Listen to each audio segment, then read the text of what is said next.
السلام علیکم ورحمۃ اللہ وبرکاتہ۔ میرے محترم ناظرین کرام،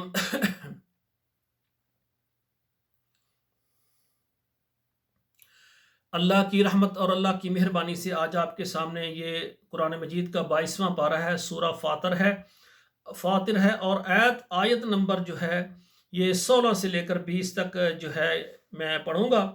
تو آپ سے گزارش ہے کہ پہلے آپ اس کی تلاوت سنیں اور اس کے بعد جو ہے پھر اس کا جو ہے ترجمہ آپ کو سناؤں گا۔ اعوذ باللہ من الشیطان الرجیم، بسم اللہ الرحمن الرحیم۔ ان یشاء یذہبکم ویأتی بخلق جدید وما ذلک علی اللہ بعزیز ولا تزر وازرۃ وزر اخری وان تدع مثقلۃ الی حملها لا يحمل منه شیء ولو كان ذا قربى انما تنذر الذین یخشون ربهم بالغیب وَأَقَامُوا الصَّلَاةَ وَمَنْ تَزَكَّى فَإِنَّمَا يَتَزَكَّى لِنَفْسِهِ وَإِلَى اللَّهِ الْمَصِيرُ وَمَا يَسْتَوِي الْأَعْمَى وَالْبَصِيرُ وَلَا الظُّلُمَاتُ وَلَا النُّورُ۔ ناظرین کرام، ہم ان آیات کا ترجمہ سماعت فرمائیں۔ ان یشاء یذہبکم، اگر وہ چاہے تو تمہیں لے جائے، وَیَأْتِ بِخَلْقٍ جدید، اور تمہاری جگہ پر ایک نئی مخلوق لے آئے۔ وَمَا ذَلِكَ عَلَى اللَّهِ بِعَزِیز، اور یہ اللہ پر کام مشکل نہیں ہے۔ وَلَا تَزِرُ وَازِرَةٌ وِزْرَ أُخْرَىٰ، اور کوئی بوجھ اٹھانے والا کسی دوسرے کا بوجھ نہیں اٹھائے گا۔ وَإِن تَدْعُ مُثْقَلَةٌ، اگر کوئی بوجھ اٹھانے والا بلائے إِلَىٰ حِمْلِهَا، کہ اس کے بوجھ میں اس کی کوئی معاونت کرے، لَا يُحْمَلْ مِنْهُ شَيْئٌ، تو کوئی اس کی کچھ بھی اس سے کوئی نہیں اٹھائے گا۔ وَلَوْ كَانَ ذَا قُرْبَىٰ، اگرچہ قریبی رشتہ دار کیوں نہ ہو۔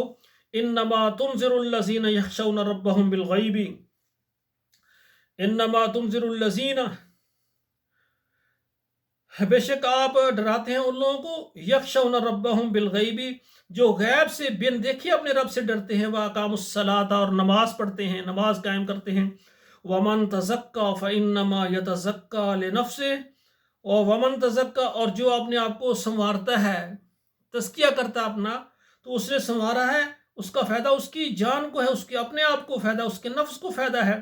وَإِلَى اللَّهِ الْمَصِيرُ، اور اللہ کی طرف لوٹنے والے ہیں تمام کام۔ وَإِلَى اللَّهِ الْمَصِيرُ، اور سب نے اللہ کی طرف لوٹنا ہے، پھر جانا ہے۔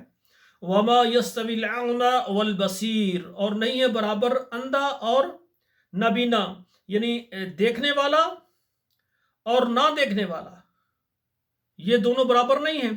وَلَا الظُّلُمَاتُ وَلَا النُّورُ، صرف اندھیرا اور اجالا، تاریکی اور نور، یہ دونوں بھی برابر نہیں ہے۔ اسی طرح میرے بھائیو، مسلمان ہے اور کافر ہے، یہ بھی برابر نہیں ہے۔ جو مسلمان ہے وہ اللہ پر یعنی اعتماد رکھتا ہے، اللہ کی عبادت کرتا ہے کہ اللہ نے مجھے پیدا کیا، اللہ کے علاوہ کسی کی عبادت نہیں کرتا۔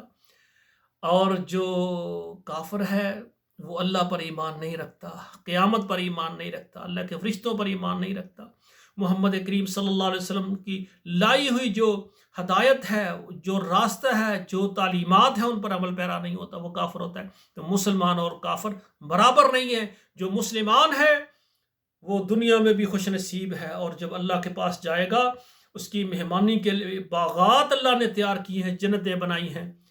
اور جو کافر ہے، نافرمان ہے، ساری زندگی اللہ کا انکار کرنے والا، کفر کرنے والا، جب وہ اللہ کے پاس جائے گا تو وہ جہنم کا ایندھن ہے، اس کو جہنم میں ڈالا جائے گا۔ اللہ ہم دعا کرتے ہیں، اللہ ہم تیرے فرما بردار بن جائیں تیری رحمت سے۔ اللہ ہمیں تو اپنا مطیع اور فرما بردار کر، ہم تیری بات مانیں، اور جو تو نظام اپنے محمد کریم کو دیا اس کو بھی ہم مانیں۔ یا اللہ ہمیں تو نے پیدا کیا، ہم صرف تیری بات کرنے چاہتے ہیں، تیرے علاوہ کسی کی بات نہیں کرنا چاہتے۔ اللہ توحید پر ہم ساری زندگی رہنا چاہتے ہیں۔ اللہ ہم دعا کر رہے ہیں ساری زندگی ہمیں توحید پر رکھنا، موت آئے تو لا الہ الا اللہ ہماری زبان پر ہو، اس سے ہمارا پورا جسم تمام گناہوں سے صاف ہو جائے، پاک اور صاف ہو کر تیرے پاس آئیں۔ اللہ جتنے بھی کافر لوگ ہیں، اللہ ان کو ہدایت عطا فرما، وہ بھی تیرے ماننے والے بن جائیں، تیری عبادت کرے، تیرے علاوہ کسی کی عبادت نہ کرے، کیونکہ ان کو پیدا کرنے والا بھی صرف تو ہے۔ تو ناظرین کرام، یہ میں ایک دل کے درد کے ساتھ آپ کے سامنے قرآن کا ترجمہ رکھتا ہوں، اور نیت یہ ہے کہ ہم اللہ کو پہچانیں، قرآن کو ترجمے سے پڑھیں۔ اللہ ذوالجلال میرا سنانا اور آپ سب کا سننا اپنی بارگاہ میں قبول فرمائے۔ والسلام علیکم ورحمۃ اللہ وبرکاتہ۔